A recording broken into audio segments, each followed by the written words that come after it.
Guess who? Guess where? I'm at the convention.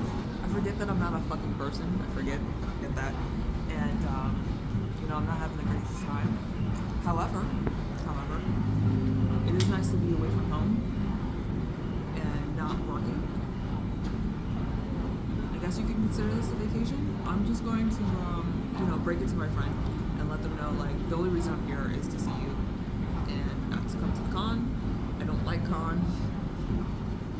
And I did try. I did try to enjoy myself. It's just not in the cards. Like, I am, of course, great value being card value. I did get pulled aside by the staff. They let me know that my outfit was a violation. But then I saw a Bayonetta later on. I saw a Bayonetta with her whole ass out. So I don't know. It might just be because I have a more considerable amount, and it's eating my bottoms. But like hers was almost like a thong. So I don't know. Mine is like it almost looks like a diaper. It's not flattering. Wait, quick.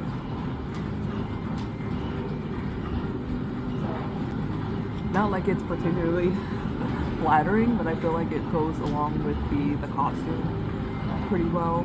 I feel like I'm just complaining at this point, but I hate con. I hate con so much. I will make myself useful by giving rides back and forth from the con, but I don't want to be here. I still like cosplaying. I like to put on costumes, and I like to compile it, and I don't know. I really enjoy that. I just don't like people. I don't like people. I don't like spending time with people. I don't like looking at people. I don't like being surrounded by people. Definitely don't like that. And I start to get a little misanthropic, a little concerning in my thoughts. They're not good. So I am going to endeavor to preserve my mental health, my well-being, and not continue something that I don't want to do.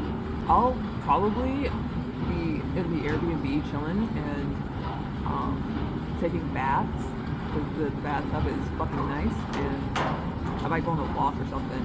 I don't know. Definitely not going to not enjoy myself. It's just I won't enjoy myself at the con because that's impossible. But it looked nice. There's that. There's always that. It looked nice. I don't feel nice. But 1 out of 2 is pretty good. I'll talk to y'all later. Yeah. The con wasn't great, but everyone else was. I always enjoy I guess taking care of people. I would get up and make breakfast every day. I'm not even a morning person, but I really like doing that. I don't know necessarily if I'm a person that needs to be needed. I just like making food. It's not even like that fucking deep. I just like making food, and I'm not going to eat it. So I'm glad when someone else eats it. I don't like wasting food either. So, but yeah, we had a good group. It's just I fucking hate con. Like, I cannot describe, like, I don't get like as angry as I used to get, but I do get very fucking worryingly misanthropic. It's almost like that one time where I noticed, like, I was waiting in line to get my registration for my car, and I just was suicidal. Like, I was so angry that I was suicidal. I was like, I just don't want to fucking live. This is like a minor inconvenience that is making me want to fucking kill myself. That's how I feel around people, only it's projected outward. And not like homicidal, but like, it's not a pleasant regard that I have for the populace. It's not good. That was very much like how I was when I first started this channel, where I was just extremely misanthropic, just a fucking asshole, just an asshole, just an angry asshole. And to let go of that is, well, it's been really liberating. It's been nice. That's probably the best thing that I've done in my life, is just to let go of my disdain for humanity, like the general disdain that I have.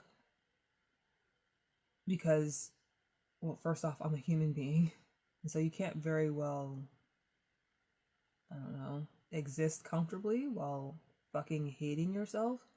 But also, I'm surrounded by people, and I'm going to be surrounded by people, and so I think it would bode better for me if I didn't fucking hate all of them. And I think for the most part, I still am not particularly fond of humanity, but I guess I put it into perspective, perhaps. Compartmentalized it. And maybe it only comes out when I'm under stress. Maybe that's it. Speaking of fucking stress, so you know how every time I go out, I have some kind of fucking epiphany. Anytime I leave the house, I have some bizarre epiphany or realization, or I don't know. I just, I'm always thinking, and not like perpetually an existential crisis, but like pretty reliably I am. And so while I was at this Airbnb for the con, I had a moment where I had the unshakable, just, it was so fucking, it was solid. It was such a resolute experience. I can't even, like, I'm trying to describe like how certain I was of this. Like, as certain as my hand is attached to my fucking body, as certain as I'm pointing, I knew that I wasn't me. I literally wasn't myself. And it wasn't entirely the same as dissociation, like depersonalization. Or maybe this is like the epitome of it. But it didn't feel, it's different from my experiences in the past.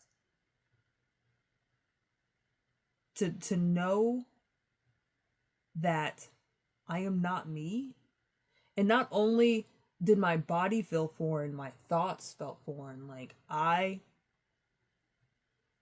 my consciousness was the literal only part of me that I understood as self, while the rest, like the fucking flesh prison and the toothful thoughts that parade in my fucking skull, those aren't mine. And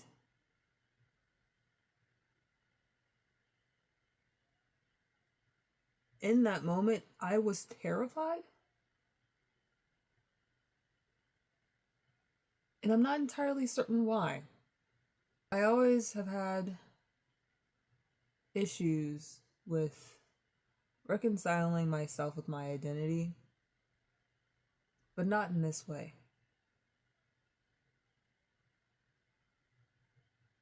It made me feel crazy. It made me feel out of control in a way that was dangerous. I do wonder, like, has it been building up to this? Is it a product of like chronic dissociation to the point that my mind and body don't feel like they're mine? Or is it born of almost like habitual masking? Like almost like a weird fucking psychosis associated with masking. Where like I've said it before. In building my mask, I think I probably have put too much effort and thought and energy towards building a mask that represents what people want to see from me, and adding and constructing it to the point that it feels more like a person than me, where I've described it as, for art people, where you're, using, I don't know, Psy or like fucking Photoshop or Adobe or whatever. And you know how you can make more layers? It feels like the original layer is me, is my original personality. And the second layer that I've been working on this whole time has been my mask. That, like, I've attached major parts, major components of my personality. Like, as I've grown, I've attached it to the mask rather than to myself, like my original self. Because my original self feels very rudimentary, almost infant like, subhuman. And maybe those times where I feel like I'm subhuman, I'm just feeling how it feels to be myself.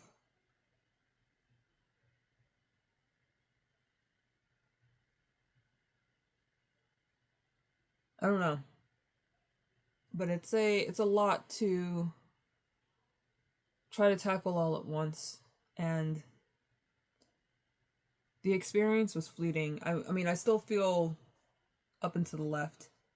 I still feel not entirely all here, but I don't feel like entirely alien within my own mind. So I guess there is some hope in that. I don't know. I'll keep a watch on it because it is actually rather uncomfortable. It's pretty consuming. It makes it difficult for me to concentrate. When like it's almost like being a passenger in my own mind, like not just my body but my mind. Like autopilot is definitely a thing, everyone does it, but like not autopiloting your mind, not like the whole thing, like maybe the department that works on work stuff, or the department that works on masking, or the department that works on, I don't know, whatever interaction. Like when you kind of take a back seat to your experience when you're in grief or you're depressed or whatever. But this was for nothing. I mean, maybe it was just from stress, but like my whole fucking mind didn't feel like mine. And I've never experienced that. And I really hope I don't ever again. 'Cause yeah, not recognizing my own face, like in my body, that's commonplace. I'm used to that. But I've always been able to rely on my mind, regardless of how unreliable the world is, unreliable my own fucking perception is. I could still fall back on my mind being stable, at least to the point where I recognize my own thoughts. Yeah, I don't know what that's about, but it's fucking uncomfortable. And this is the first time where I felt it and like could recognize it and knew this is exactly what was going on. And so I'll yeah, definitely keep a lookout for weird shit like that, because I am not medicated and I haven't been for a minute, because it causes me to gain weight. Like all psychiatric medication fucks me up, and some have like the opposite effect of what they're supposed to have. I remember when I was like young, I took Wellbutrin, which is an antipsychotic, I think, and it caused me to act fucking manic. Like I would do weird shit. And the same with the one that begins with an R. Is it Resperdal? Rest something. Yeah, a lot of medicines that I've taken have the opposite effect of what they're supposed to. And or not the opposite effect, but like they'll have an effect that they're not supposed to fucking have. And I think for, you know, like an antipsychotic, it kind of feels like the opposite. If it's destabilizing your mood and making you do weird shit, that's the opposite of what it's supposed to do. Oh, my fucking phone. I broke the screen of my phone for the first time ever. I had a cracked screen on my phone. I was playing basketball. I haven't played basketball in probably over a decade. It was $400 fucking dollars to fix it, but I needed to get it fixed because it was affecting the fingerprint thing, and then the screen was starting to go out where I couldn't see anything, and yeah, I needed to do it. And I have some more cases coming in the mail. I have waterproof cases because I am an active motherfucker, but a little too active this time. But I want to do a video on a thing. It's just that life has been happening, and I really wanted to tell y'all about that weird experience because I want to put a pin in that one. I want to bookmark it. And then also I need to tell y'all about my my autism assessment, because I completely fucking forgot. I thought he was gonna send me the results like via email. He didn't, and he just didn't tell me that he had put them up, but he had put them up on like the patient portal, and so they've been there for a minute, and I read them and I was like, bitch, some of these things like you just read from the other report that I gave you that you didn't refer to before you talked to me. This is odd. It was odd. It was an odd thing. Like he would say I was 26 years old on there. So that I have bulimia. Like that was not something that I said. But go off, I guess. Surprise, surprise. Fucking spoiler alert. I'm autistic. Yeah. I'll get on that and reconvene with y'all. I hope the season is treating you well. Season greetings, I suppose. But until I can get my thoughts together. Until next time. Deuces.